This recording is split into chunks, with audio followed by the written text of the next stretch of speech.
It is a legendary war that took place between the Greeks and the people of the city of Troy in western Anatolia, now Turkey, and it was dated later, during the 12th or 13th century BC, at the hands of many Greek writers and authors.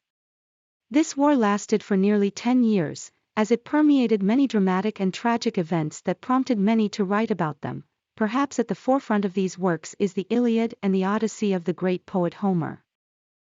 Troy was a great city ruled by King Priam, and he had 2 sons, one called Hector and the other called Paris. The writings indicate that this long war took place during the Bronze Age between 2 powerful kingdoms, Greece and the Kingdom of Troy, as it began after a queen named Helen, Queen of Sparta, was kidnapped or fled with Paris, the Prince of Troy, where she fell in love with him.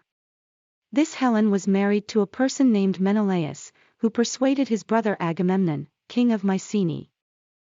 to lead a campaign to recover it. Indeed, Agamemnon led, in addition to the Greek leaders, Achilles, Odysseus, Nestor, and Ajax, as they formed a large fleet of nearly 1,000 ships, as these many ships marched in the Aegean Sea towards the city of Troy, and they intended to besiege the city in demand that its king hand them over Helen, and indeed they managed to besiege the city, and from then the battles began between the 2 sides.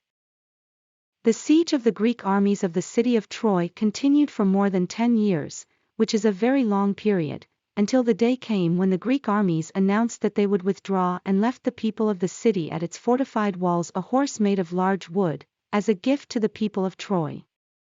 It is worth noting that despite the warnings that Cassandra, daughter of King Priam, issued regarding that wooden horse, as it could be a trick from the Greeks, these warnings did not receive any attention, and the horse was pulled into the city, and during the night the horse was opened from the inside.